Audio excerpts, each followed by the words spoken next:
TV MS టీవీకి స్వాగతం. ఆంధ్రప్రదేశ్ మరియు తెలంగాణ ప్రజలందరికీ మా నమస్కారం. సేవా ఐక్య అసోసియేషన్ రాజమండ్రి నామవరం వచ్చాము. ఇక్కడ ఆశ్రమం మానవీయ సేవా ఆశ్రమం.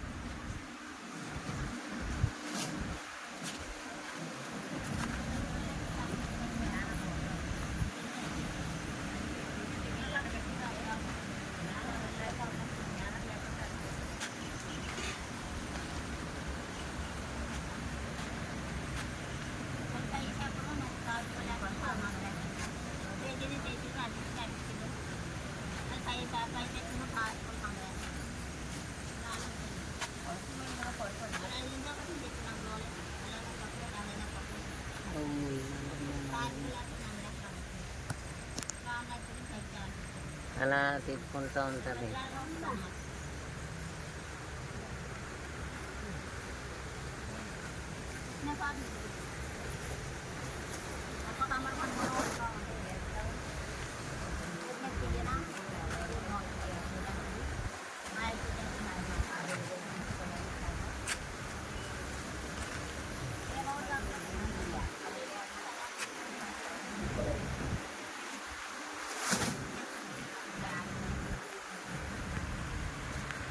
Welcome to MS media. ఈరోజు రాజమండ్రి మానవీయ ఐక్య సేవా అసోసియేషన్ ఆశ్రమానికి వచ్చాము. ఇక్కడ ఆశ్రమం మరి ఓనర్ గారితో కొన్ని విషయాలు మాట్లాడదాం. నమస్తే సార్, చెప్పండి సార్, మీరు ఇక్కడ సేవా ఆశ్రమం నెలకొల్పడానికి గల కారణాలు? థ్యాంక్ యూ అండి, మీకు ధన్యవాదాలు తెలియజేస్తున్నాం. అలాగే మా ఆశ్రమం ఇంచుమించుగా ఇప్పటికి 5 సంవత్సరాలు పూర్తి చేసుకుని 6వ సంవత్సరంలో అడుగు పెడుతున్నాం. ఈ 5 సంవత్సరాల్లో ప్రజలందరూ కూడా దాతలు చాలామంది సహకరించబట్టి వీరికంటూ ఒక సొంత స్థలాన్ని అయితే మనం కొనగలిగాం అందరి సహకారంతో. మీరు చూస్తున్నారు, అదంతా కూడా ఇప్పుడు స్థలం కొన్నాం వీరి కోసం. అయితే వీరి కోసం ఇంకా మనం పర్మనెంట్గా బిల్డింగ్ అయితే నిర్మాణం చేయవలసి ఉంది. దానికి దాతలు కూడా సహకరిస్తారని నేను పూర్తిగా నమ్ముతున్నాం. కాబట్టి ఇటువంటి సేవా కార్యక్రమంలో ఇంతవరకు మాకు ప్రోత్సహిస్తున్నందుకు దాతలందరికీ ధన్యవాదాలు తెలియజేస్తున్నాం. అలాగే ఇక ముందు కూడా సహకరించే వారికి కూడా ధన్యవాదాలు తెలియజేస్తున్నాం. ఎంఎస్ మీడియా కూడా ఎంతగానో దూరం నుంచి వచ్చి మమ్మల్ని ఇంటర్వ్యూ చేసినందుకు వారికి ధన్యవాదాలు తెలియజేసుకుంటూ ఇటువంటి సేవా కార్యక్రమాల్లో ఇంకా విరివిగా వారు కూడా పార్టిసిపేట్ చేయాలని మనసారా కోరుకుంటూ ఈ చిన్న విన్నపాన్ని తెలియజేస్తాం. ఇప్పటికి ఈ ఆశ్రమంలో ఎంతమంది నిర్భాగ్యులు ఉన్నారు? ఆశ్రమంలో ఉన్నటువంటి మా ఆశ్రమం ద్వారా ఆశ్రయం పొందుతున్న వారు ఇంచుమించుగా 60 మంది పైబడే ఉన్నారు.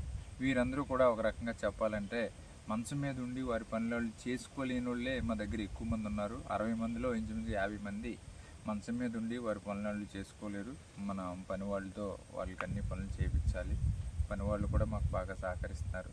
కాబట్టి ఇటువంటి సేవా కార్యక్రమంలో మీ వంతు, మీ చేయూత, మీ చేయి కూడా ఉండాలని మనసారా కోరుకుంటూ ఈ యొక్క విన్నపాన్ని మీకు తెలియజేస్తాం. ఇప్పటి వరకు మరి మా మాసా ఐక్య అసోసియేషన్ చైర్మన్ గారితో మాట్లాడాము. ఆయన ఒక మంచి దృక్పథంతో ఈ ఆశ్రమాన్ని నిర్మించారు. పేదలు, వికలాంగులు, వృద్ధులు అనేక మంది దీంట్లో ఆశ్రమం పొందుతున్నారు.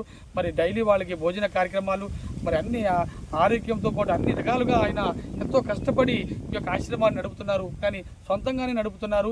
కొంతమంది దాతలు కూడా సహకరించారు. కానీ చాలని పరిస్థితుల్లో ఉన్నారు.